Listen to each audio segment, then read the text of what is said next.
So before we get started, I just want to go over real quick how I handled the brake line situation.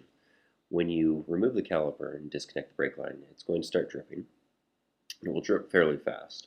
So what I ended up doing was using my old factory end leak and the copper washers that come with the brake line.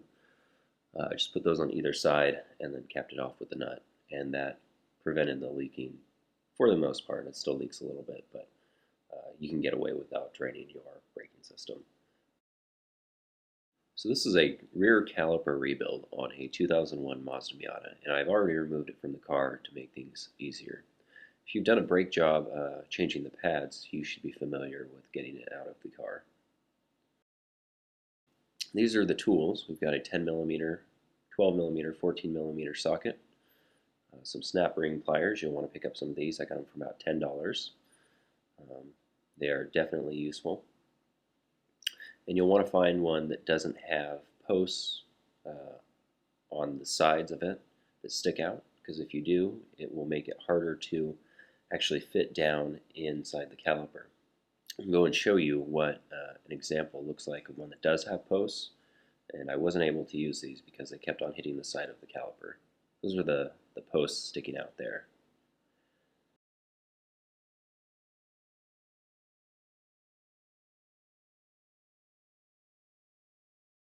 And you'll notice that those don't have them. It's also useful if you pick up a set of picks. Those will help kind of getting the seals in and out, seating them a little bit, and maybe scraping some stuff off if your caliper is particularly dirty. You also need this 4mm hex or Allen key, and this is a rebuild kit that I purchased from Moss Motors. It includes pretty much all the seals you need. Actually, it does include all the seals you need, including dust boots. That's the inner seal there for the piston, the dust boot for the piston. Those are the seals for the ebrake lever.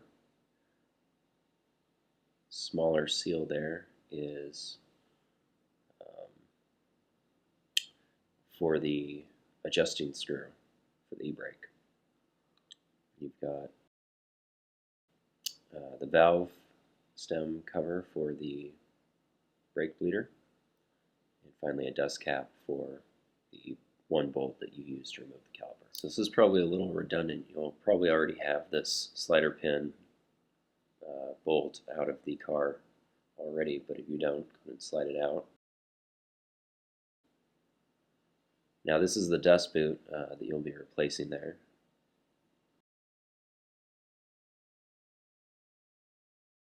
The other side, it's got a similar one. Instead of being pushed into the caliper, this actually fits around the outside of a little ridge there. That's the adjuster screw. This kind of protects the ebrake adjuster. This is the bolt that holds the ebrake onto the caliper. See, that's the adjuster screw in there. It's got a little hex pattern. This is your actual brake line banjo bolt. And then that's your bleeder screw up on top. Now that's your brake lever there, or your e-brake lever, and that screw there can be pretty difficult to get off. If you have a friend to help you, that'll probably be useful. I managed to pry it off with this screwdriver. Make sure that when you do this, you keep track of that spring, because it has a tendency to kind of fly across the room and possibly hit you in the face. Now, once you remove that, you won't actually be able to remove the e-brake lever. You take the little washer off, but the e-brake lever is actually held in place, and we'll see why later.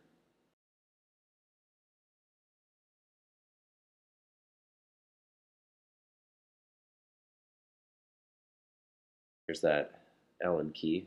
You use this to move the piston back and forth. And it's actually counterintuitive. It's kind of the opposite direction of what you think you would turn it in order to move it. It looks like I'm turning it right there.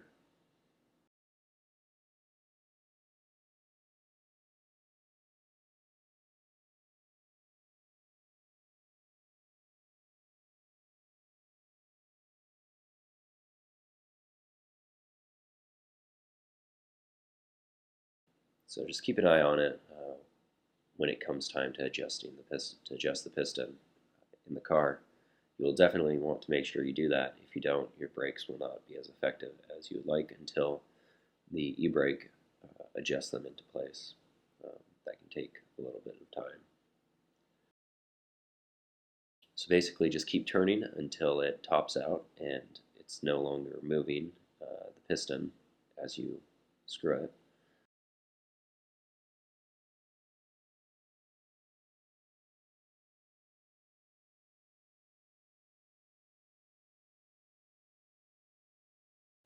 And then you should be able to just wiggle the piston a little bit. The inner seal there is pretty tight. What you can do is use the e-brake lever to kind of push the adjusting screw a little bit and maybe get the piston pushed out and free of it, and then wiggle it back and forth until you can clear it of that seal.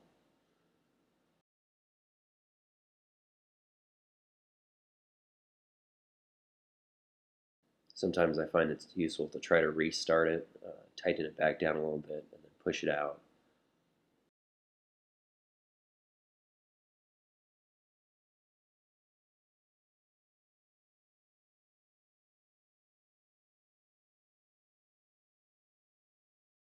Yeah, getting it wiggling back and forth is the way to go. And there you go, it pops out. That's the seal that we're trying to get it past. That's your actual piston. Inside you'll see the self-adjusting mechanism for the e-brake. Here's your dust shroud. We'll be replacing that.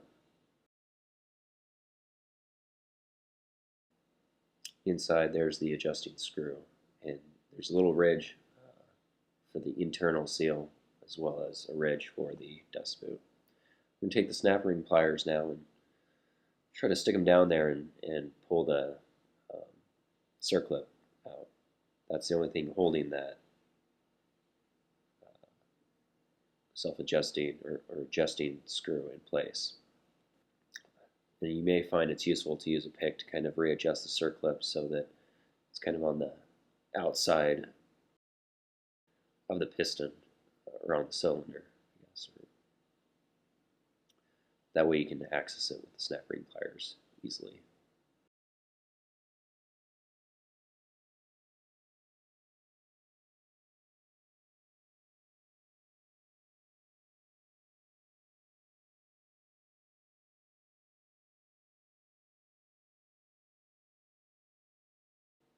There you go. That's it out of the caliper. Now you want to make sure you don't lose that because you will have to reuse it. There's not a replacement in the rebuild kit.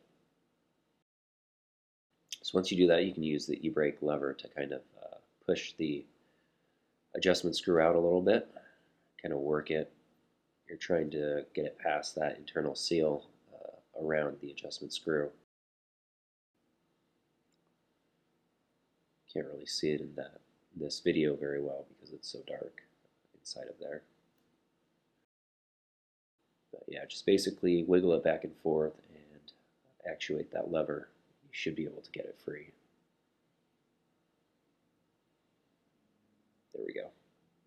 You'll see there that small seal there is what we're going to be replacing.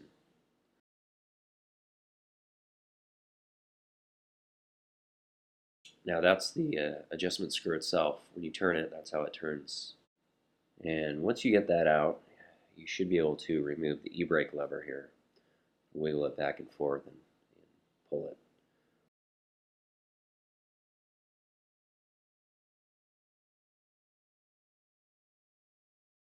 Now you'll notice there is a seal there. That's one that we're going to be replacing. And inside there's this little metal, they call it a hot dog. It's basically a hot dog shaped piece of metal. covered in grease.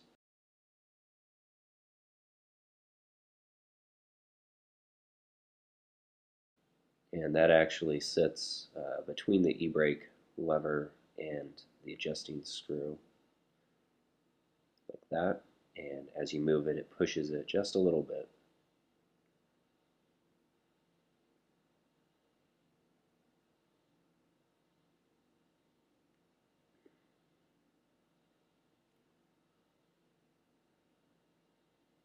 Now, if you buy the Moss Motors rebuild kit, they include that little red and orange packet of grease, and that's what I've been using all the parts.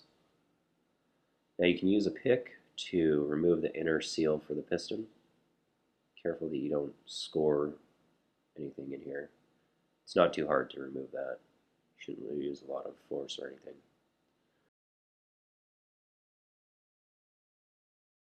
Now once you've done that, you can pull these dust boots out. This is the hardest one to remove because it actually pushes through. So you're not going to be reusing this, so don't worry about damaging it. I used a flathead screwdriver, just push it through. It'll definitely puncture it, as I did there, but it'll make it easier to get it out.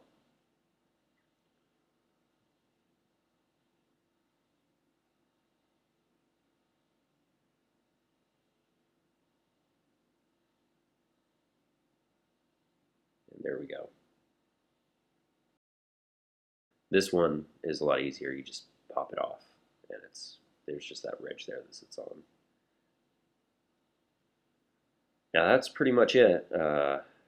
All the moving parts are removed from it. If you want, you can remove the valve leader screw there. Do be careful. If it doesn't feel like it's moving, don't force it. Let it sit in some liquid wrench or something like that first. I used a adjustable wrench because I don't have an 8mm box end wrench, but if you have an 8mm, that's what you want to use.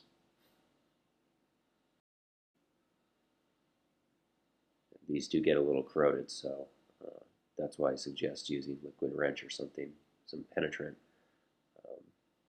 See if you can loosen it up a bit if it is too tight and you can't move it, because you don't want to strip it out. Now that's pretty much everything. Just got to remove the seal.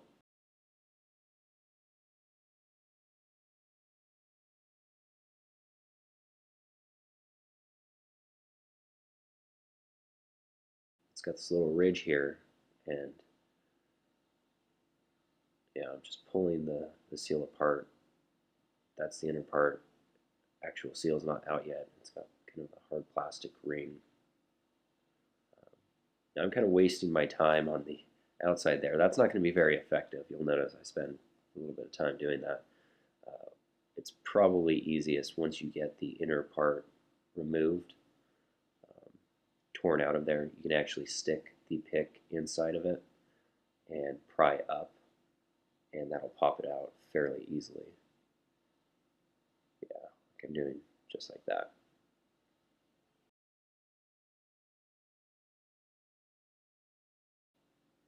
And that's it. So I'm going to take some time to clean this up, spray it down with brake clean, kind of use those cotton swabs in the background to get all the dust and grime out of there. And we will come back when it's all cleaned up and ready to go. So here we have everything cleaned up and kind of an exploded view. That's the slider pin, the dust cover, and the dust boot for it. That's the screw or bolt that holds the e-brake to the caliper.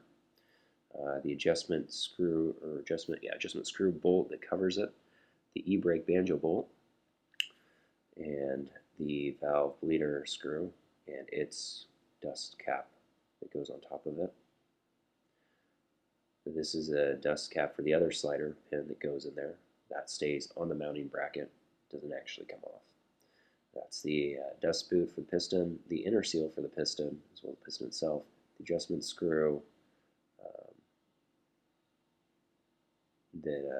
the inner seal for that adjustment screw, the snap ring, the hot dog, the e-brake lever, the seal for the e-brake lever. And you'll notice there are two that come in the kit.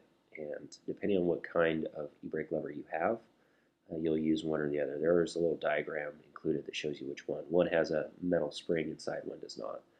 And you'll notice my e-brake lever has a little collar on it, so I'm going to use the one that does not have the metal spring. You can also compare it to what came out of your caliper in the first place.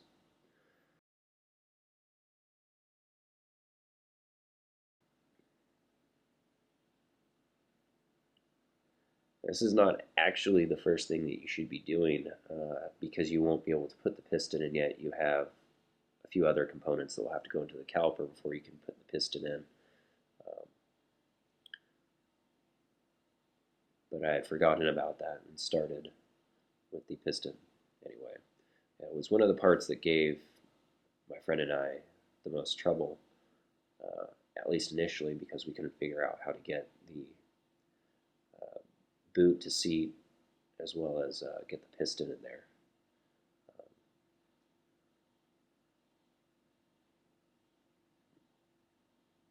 This inner seal here for the piston you can actually put in place, though. It won't be in the way at all.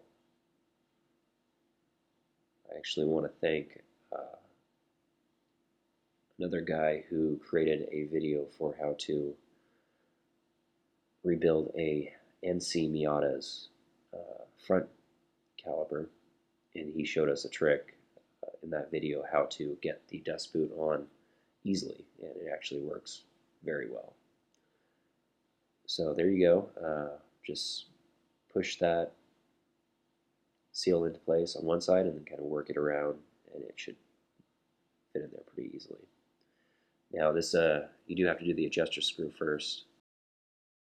Go ahead and grease up that inner seal and put some grease on the screw as well. Just a reminder, when you're putting the new seals on, go to town with the grease. Don't be too hesitant with it, because what you don't want to do is tear your new seal and be out a new seal with your caliper disassembled and have to order another one and wait for it to get here. So there you go. This is the metal hot dog. Use plenty of grease on that. When I disassembled mine, it was actually pretty much packed with grease. I didn't put quite that much in there. I'm not sure if it's necessary to do so. Somebody more expert than me would know how much grease you're supposed to put in there. Maybe you are supposed to pack it. I don't know.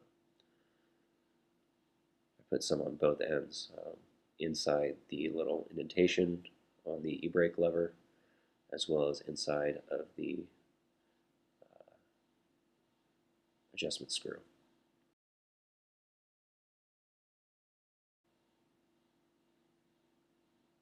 Just kind of use the metal hot dog to work it around there. That's how it'll sit together. And when you move it, it just pushes it out just a little bit.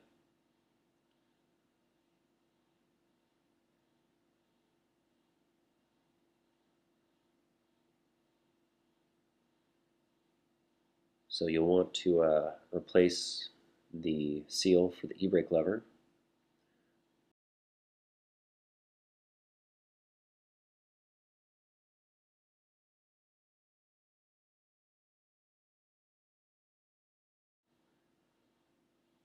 Go ahead and grease that up pretty well. It's not entirely necessary for it to be covered in grease on the outside. Inside's probably more important, as that's where the e-brake lever will be moving, but you'll grease that up as well. And then kind of just pop it down there, and then work around it with your fingers. It's not going to be entirely flush because there is kind of a little lip to it, but get in there as best as you can.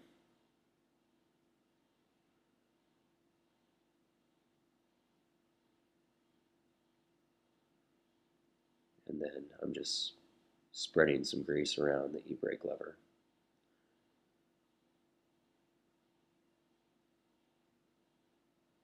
and then pop it into the caliper. Just making sure that it moves freely there. Once you get that in, you can go ahead and add the adjuster screw and hot dog back into it.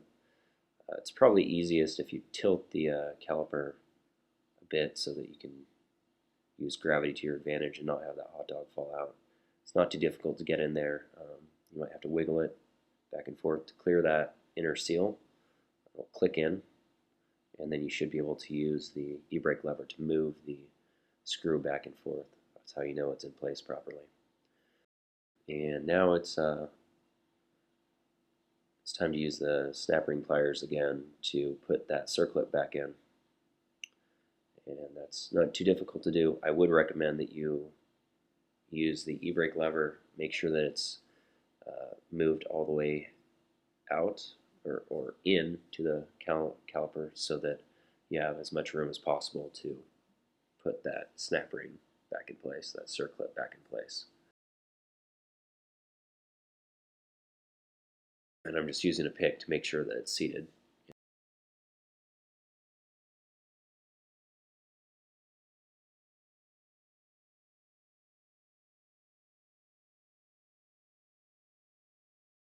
And just grease up your piston there.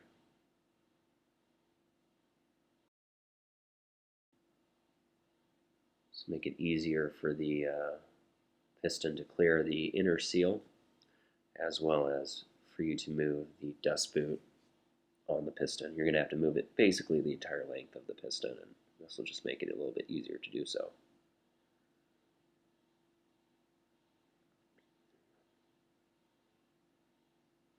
So this is the trick. Important part is putting the piston back in. You'll have to clear that inner seal there. It'll kind of snap past it. This is the dust boot, how it'll sit in there. So yeah, you're going to start at the top, the outermost part of the piston. And the reason is that you want to kind of invert it in order to get the part of the boot that will go in the caliper actually past it. There's the regular collapsed version versus the extended inverted version. You'll notice that the kind of ridge that will go inside of the caliper is further down, sticking out. You basically want to have that. Be careful if you do what I did here, using this to get it past the little ridge on the piston, because you don't want to puncture that seal or that dust boot, and you also don't want to score up your piston.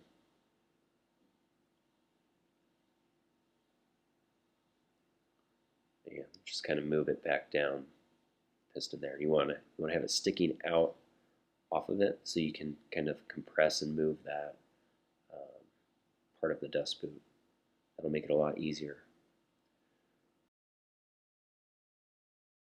And then basically what I did was just popped in one side and then kind of rotated it, and it actually went in fairly easily this time.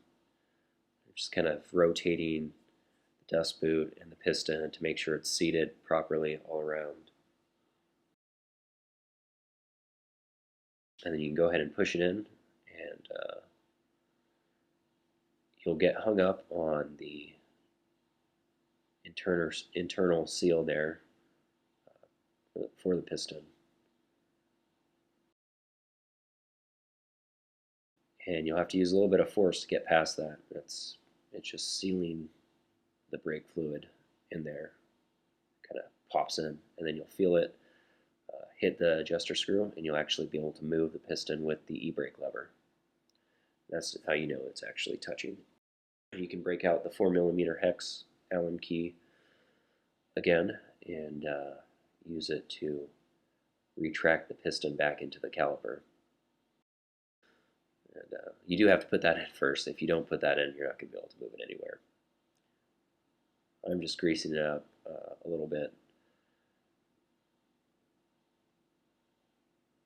since we do have the splines contacting each other. Might as well.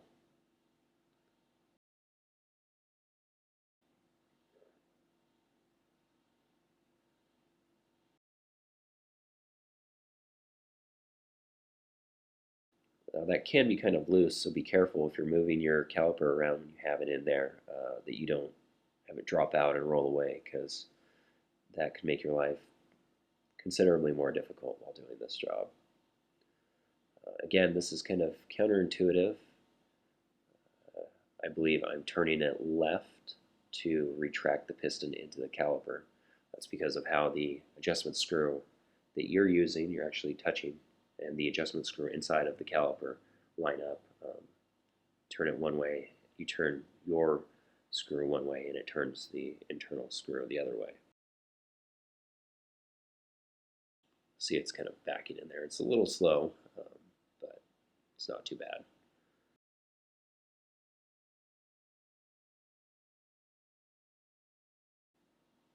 And then you're basically just going to retract the piston as far as possible into the caliper.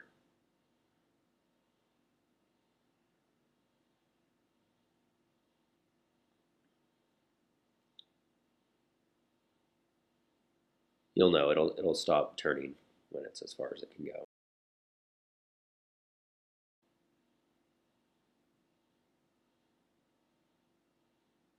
And you can put the washer back on the e-brake. And now this is the really most difficult part, putting that spring back on there. I'll actually get to that last. I'm just going to put these screws back, or these bolts back in place. You don't really have to do this, but I just like to so I don't lose anything. This is the adjustment cover bolt. It covers the adjustment screw so you don't lose it. This is the banjo bolt for your e-brake or for your brake line.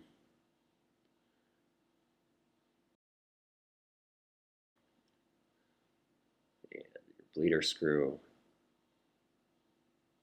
bleeder bolt, whatever it's called. Dust cap on there. Actually, I won't. And then the e-brake bolt that holds the e-brake cable to the caliper.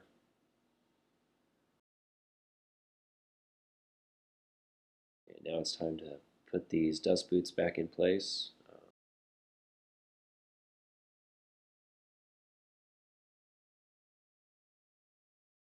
Just deform the boot a little bit and force it through. You don't have to be too gentle with this. It's basically just keeping dust out of the slider pins, make them more easily to move. But if you can avoid puncturing them or deforming them too much, it'll probably make your life easier. There you go. If you push down on it, it should put it back in place after you've deformed it to get it through there. Now the other one is a little bit easier to get on there. You don't have to push it through anything. You just get it on the outside of that little ridge that we can see on the caliper.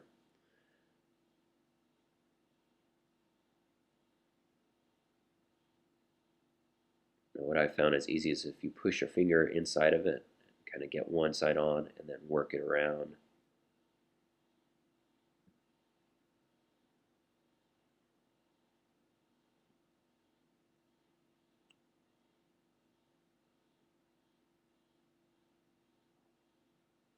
Just kind of rotate it. You'll be able to see when it's in place.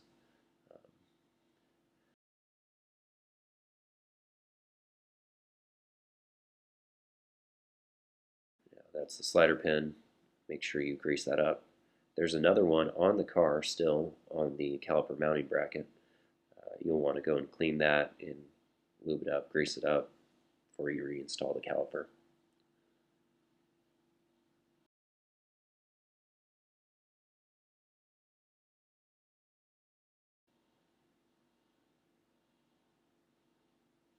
There's a dust cap that will go on top of it. You don't have to put that on right now.